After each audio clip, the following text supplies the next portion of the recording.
Hello दोस्तों, visual arts with विनी में आपका स्वागत है। अ, जैसे कि मैंने आपको लास्ट टाइम कहा था, मैं आज आपके लिए लेके आई हूँ पश्चिम प्रागैतिहासिक कला की संपूर्ण जानकारी। वेस्टर्न प्री हिस्टोरिक आर्ट जिसे कहते हैं, वेस्टर्न प्री हिस्टोरिक टाइम में जो कला थी उसके बारे में हम पढ़ते हैं। तो शुरू करते हैं, लेकिन उससे पहले अगर आपने मेरा चैनल सब्सक्राइब नहीं किया है तो प्लीज़ उसे सब्सक्राइब करें। एंड हाँ, बेल आइकन भी प्रेस कीजिएगा ताकि आपको मेरे आने वाले अपकमिंग वीडियोस की नोटिफिकेशन इजीली मिल जाए। तो देखिए दोस्तों, शुरू करते हैं हमारी आज की कहानी। प्रागैतिहासिक चित्रकला का पहला भाग आज मैं आपके लिए लेके आई हूँ। उसका नेक्स्ट पार्ट हम लोग अपने नेक्स्ट टर्न में पढ़ेंगे। तो देखें, स्टार्ट करते हैं। देखिए दोस्तों, प्रागैतिहासिक चित्रकला जो कि हमने टाइमलाइन पढ़ी थी 2.5 मिलियन से 2500 ईसा पूर्व तक था ये। प्रागैतिहासिक काल का मतलब होता है प्राग धन ऐतिहासिक। ये दो शब्द से मिलकर बना है, प्राग और ऐतिहासिक। वैसे ही इंग्लिश में भी प्री प्लस हिस्टोरिक। तो प्राग अर्थात इतिहास से पूर्व का काल। देखिए, इतिहास वो होता है जिसके हमें लिखित अवशेष प्राप्त होते हैं। जिसके हमें लिखित अवशेष प्राप्त होते हैं वो इतिहास होता है। लेकिन जिसके लिखित अवशेष प्राप्त नहीं हुए उसके पहले का समय प्रागैतिहासिक होता है। तो वही काल जो था वो ऐसे बना है इन दोनों शब्दों से मिलकर, और वही काल जिसके हमें लिखित अवशेष प्राप्त नहीं हुए हैं वो काल प्रागैतिहासिक काल कहलाता है। देखा जाए तो 3500 ईसा पूर्व जब इजिप्ट का समय आया था, इजिप्ट का उत्खनन कार्य हुआ था, उससे पहले का समय प्रागैतिहासिक काल का समय कहलाता है। तो देखते हैं आगे। देखिए, 2.5 जैसे में मैंने आपको टाइमलाइन में भी यही समझाया था कि 50,000 ईसा पूर्व तक के समय को जनरली स्टोन एज, उस समय पत्थर पाषाण काल ही कहते थे। लेकिन उसके बाद के समय को उनने 3 भाग में विभाजित कर दिया था। कैसे 3 भाग? देखिए, प्रागैतिहासिक प्री हिस्टोरिक पीरियड को ही 3 भाग में डिवाइड किया है, पैलियोलिथिक, मीसोलिथिक और नियोलिथिक। पूरा पाषाण, मध्य पाषाण और नवपाषाण। देखिए, पैलियो मतलब इंग्लिश में वाले देखें तो पैलियो मतलब ओल्ड, लिथो का मतलब स्टोन होता है, पत्थर। तो old stone age, middle stone age, meso का मतलब, और नियो मतलब न्यू स्टोन एज। कुछ भी याद रखने की चीज़ है ये। तो देखिए, ये 3 भाग थे। और जो पैलियोलिथिक एज थी वो अपने आप में 2 भाग में डिवाइड थी, पूर्व पूरा पाषाण काल और उत्तर पूरा पाषाण काल। इसमें कोई डिस्कशन का है नहीं अब ज़्यादा। देखिए, सबसे पहले पैलियोलिथिक पीरियड मतलब आज हम देखेंगे कि मनुष्य आदि मानव के रूप में इस संसार में जस्ट आया ही था, है ना। तो उस समय इस काल में आदि मानव जंगल, गुफाओं एवं खुले में रहते थे। मतलब उनको कुछ नहीं पता था, वो जंगल, वो बस आए थे तो वो लोग ऐसे ही गुफाओं में जंगलों में ऐसे ही खुले में रहते थे।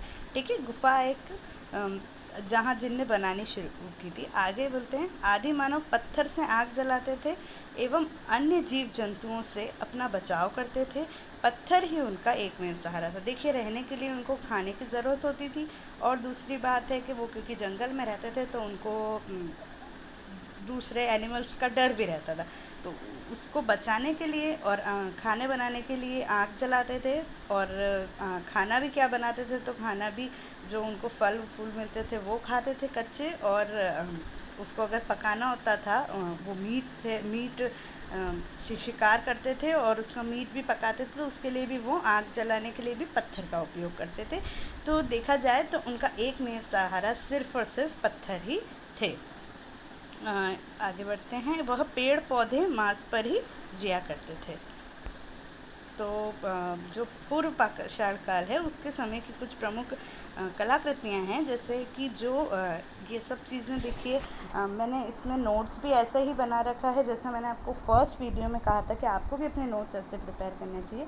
मैंने हेडिंग अलग कलर से लिखी है, मैंने डेट्स अलग कलर से लिखी है, मैंने एक जगह का नाम वो अलग कलर से लिखा है, और अगर किसी इंसान व्यक्ति का नाम आता है तो वो भी अलग कलर से लिखा है। तो वो करेंगे तो हमको वो लर्न हो जाता है।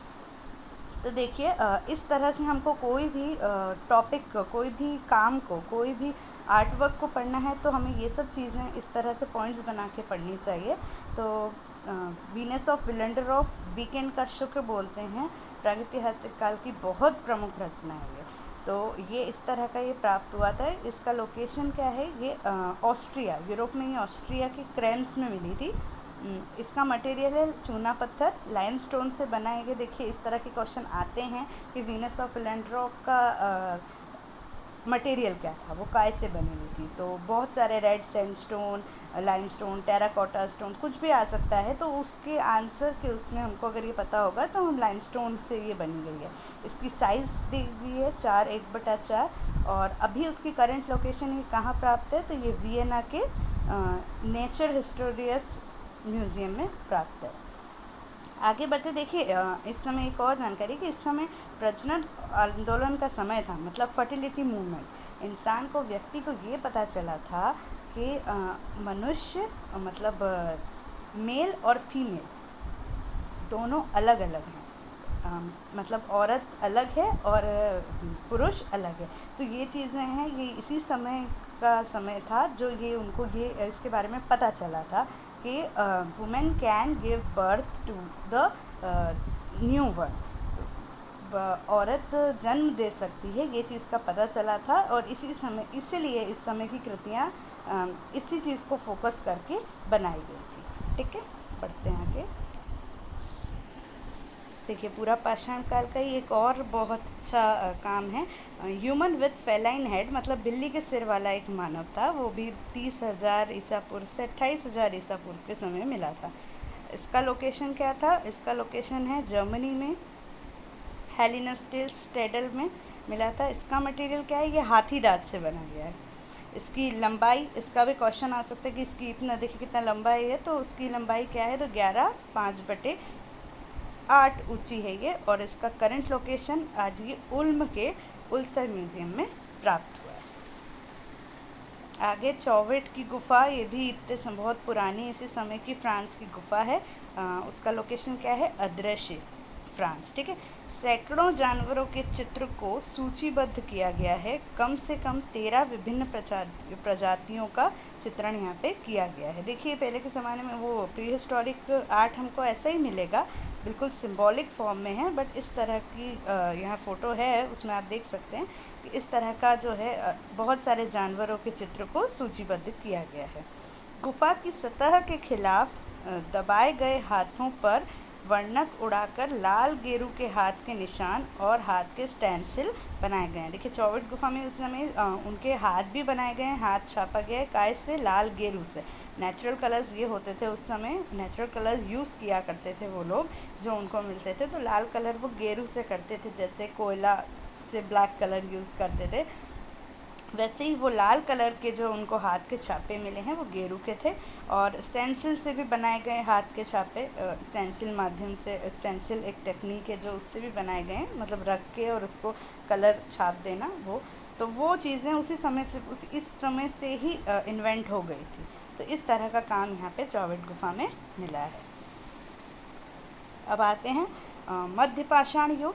देखिए अब पूरा पाषाण युग में उनके पास सिर्फ पत्थर था, पत्थर से वो आग जलाते थे, पत्थर से ही वो अपना शिकार करते थे, ये सब करते थे। लेकिन धीरे धीरे उनको समझ आने लगी, धीरे धीरे उनको समझ आने लगी। पहले वो जिन जानवरों का सिर्फ शिकार करते थे, उनको शिकार करके सिर्फ खाना रहता था, अब उसी जानवरों को वो लोग पालने लग गए, साथ में पालने लग गए। कि दैट मीन्स हमको ये देखिए फ़ोटो में दिखेगा आपको कि वो लोग ऐसा हट जैसा भी बना के रह रहे हो, साथ में उनको ये समझ आने लगा कि ये भी हमारा हिस्सा है, ये भी हम उनके साथ रह सकते हैं। तो वो उसको पालने लग गए, अपने प्रोटेक्शन के लिए यूज़ करने लगे। अब देखिए मैंने बताया आपको कि प्रजनन आंदोलन का समय था, मतलब फर्टिलिटी मूवमेंट। उनको पता लग गया, उनको ऐसा लगा कि उनको ये समझ आने लगा कि महिला और पुरुष अलग हैं, तो उनको महिलाओं की सुरक्षा की ज़रूरत है। तो महिलाओं के संरक्षण के लिए गुफाओं और कच्चे मकानों का निर्माण करने लगे एवं एकत्र होकर रहने लगे। पहले वो लोग अलग अलग, उनके अंदर कोई फीलिंग्स नहीं थी, कुछ भी नहीं था, वो ऐसे ही रहते थे। लेकिन फिर धीरे धीरे वो लोग अपना मकान बनाने लगे, औरतें घर रहने लगी, मतलब औरतें उस कच्चे मकानों में, गुफाओं में रहने लगी, और ये लोग बाहर जाके काम करने लगे। तो ये डेवलपमेंट हुआ।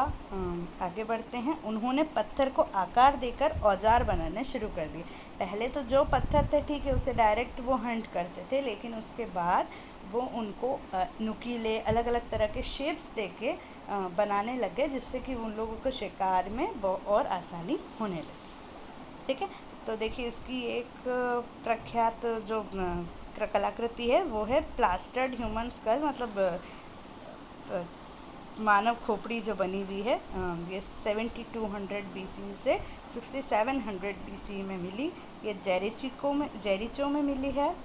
इसका मटेरियल क्या है? प्लास्टर्ड एंड बोन, है ना, प्लास्टर और हड्डी से मिलके बनी गई है ये। और आज ये इसके करंट लोकेशन है, ये लेवेंट के आर्कियोलॉजिकल म्यूज़ियम में रखी गई है। ठीक है, देखिए अब नवपाषाण युग आ चुका था। अब ऑब्वियसली जैसे कि पैलियोलिथिक एज से मीज़ोलिथिक में डेवलपमेंट हुआ, विकास हुआ, वैसे ही अब मीज़ोलिथिक से नियोलिथिक में भी काफ़ी कुछ विकास हो जाएगा। कैसे होएगा? कच्चे मकान में रहना आरंभ किया एवं नगर योजना का निर्माण किया। उन लोगों ने अब कच्चे मकान में, ये देखिए इस तरह से ये दिख रहा है, नगर योजना तैयार करी, कच्चे मकान ऐसे बनाने लगे। मतलब यूँ कि हम लोगों को साथ में रहना है ना, ऐसा एक, पहले तो साथ में रह रहे हैं वो, लेकिन अब उनको एक सोसाइटी जैसा बना के नगर योजना बनाने में काम शुरू किया। ठीक है, मानव ने अन्य धातुओं का पता लगाया, जिससे आगे 3 युग में विभाजित किया। देखिए उनको फिर, जब पहले तो सिर्फ पत्थर ही सहारा था, लेकिन फिर ये युग भी इन्वेंट हुए, कॉपर, ब्रॉन्ज और आयरन। ये 3 युगों, ये 3, जैसे जैसे इस 3 धातुओं का इन्वेंशन हुआ, वैसे वैसे उसको इन युगों में इनने विभाजित कर दिया। ठीक है, संरक्षण के लिए धातुओं से औजार बनाने लगे। तो धातुओं के औजार कब बनने लगे? वो नवपाषाण काल में ही बनने लगे। आगे कृषि स्मारकीय वास्तुकला का प्रारंभ हुआ। एग्रीकल्चर, जो मोन्यूमेंटल आर्किटेक्ट हम देख रहे हैं, इस तरह की डिज़ाइंस, ये सब चीज़ों का भी प्रारंभ इस समय में अब हो चुका था। पहले बसे समुदायों का गठन होने लगा, जैसे अनातोलिया और मेसोपोटामिया। देखिए मैंने आपको बताया था अपने टाइमलाइन के समय कि अब सभ्यताएं बनने लगी। तो ये नियोलिथिक का जो अंतिम चरण था, उस समय इस तरह की सभ्यताओं का भी जो ये सबसे फर्स्ट सभ्यताएं कहलाती थी, एनाटोलिया और मेसोपोटामिया, तो इनका भी गठन होने लगा। देखें इसकी नियोलिथिक एज की प्रख्यात कलाकृति देख लेते हैं। हिरण शिकार गुफा पेंटिंग। देखिए इस तरह का गुफा पेंटिंग है, जिसमें हम देखेंगे कि ऐसे तो अब हम आगे जब गुफा चित्रण देखेंगे तो वो बहुत अच्छा भी बना गया, लेकिन इसमें देखिए कैसे हिरण के 4 मनुष्य शिकार कर रहे हैं। मनुष्य को किस तरह से बनाया गया? सिर्फ लाइन फॉर्म में 4 लाइन से मनुष्य बताया गया। तो ये टर्की में इसका लोकेशन है कैटल हयुग पे। और मीडियम क्या है? पत्थर पर प्राकृतिक रंग बनाए गए। प्राकृतिक रंग हम देख सकते हैं, जैसे लाल रंग के लिए गेरू यूज़ किया है, ब्लैक रंग के लिए कोयला यूज़ किया गया। तो ये भी एक नियोलिथिक एज की बहुत इम्पॉर्टेंट पेंटिंग थी। देखिए नियोलिथिक एज का ही एक बहुत ही बढ़िया आर्किटेक्चर बोलेंगे इसको, कि स्टोन हेंज, इसके बारे में क्वेश्चंस भी बहुत आते हैं, तो ध्यान से देखिए इसको। 2550 BC से 1600 BC के समय था इसका। ये कहाँ पे है? ये इंग्लैंड के विल्टशायर में है। इसकी साइज़ क्या है? तो इसकी साइज़ 24 मीटर की ऊंची है और 97 मीटर इसका व्यास है। मतलब ये जो इस तरह से आप देख रहे हैं किस तरह से एक विशाल पैलेस टाइप बना हुआ है, तो उसका व्यास इतना है, 97 मीटर तक वो फैला हुआ है, और उसकी हाइट 24 मीटर है। मटेरियल क्या है? तो ये सार्सन ब्लू स्टोन है। ये मेगालिथ से बने गए। देखिए मेगालिथ, एक क्वेश्चन ही आता है कि व्हाट इज़ मेगालिथ, ये क्वेश्चन आता है और आया है, मतलब नेट के पेपर में भी आया है कि मेगालिथ क्या होता है। तो मेगालिथ एक विशाल बहुत बड़े पत्थर होते हैं। तो ये सिर्फ उस एक सिंगल पत्थरों को खड़ा करके बने गए। आप देख सकते हैं उसको, ये किसी को जोड़ के या ब्रिक्स से, जिस तरह से हम लोग आजकल के घर बनाते हैं, वैसे नहीं बना गया। ये सार्सन ब्लू स्टोन के मेगालिथ से बना गया है, स्टोन से। ठीक है। और ये एक तीर्थ यात्रा थी उन लोगों के लिए। उनको ऐसा उस समय उनका ऐसा मानना था कि अगर वो यहाँ आएंगे तो वो बीमार से ठीक हो जाएंगे, या कोई किसी की डेथ हो जाती है तो वो यहाँ आके मुक्ति प्राप्त करेंगे। ऐसा करके यहाँ पे वो भी मान्यता से ये एक इनका धार्मिक स्थल बनाया गया था। ठीक है। दोस्तों, मेरा ये वीडियो आपको कैसा लगा प्लीज़ ज़रूर मुझे कमेंट सेक्शन में बताइएगा। और मैं इसका अगला पार्ट जल्द आपके लिए लेके आऊँगी, जिसमें हम प्रागैतिहासिक काल यूरोप की गुफा चित्रण के बारे में बात करेंगे। वो बहुत सारी हैं और उसका मटेरियल भी बहुत सारा है, इसलिए मैं इस वीडियो में उसको नहीं ले सकती थी। तो अभी हमने सिर्फ उसका एक इंट्रोडक्शन देखा है। आगे गुफा चित्रण मैं आपके लिए लेके आऊँगी। तब तक के लिए अपनी पढ़ाई कंटिन्यू रखें, बहुत सारी पढ़ाई करें, and stay home, stay safe. Thank you.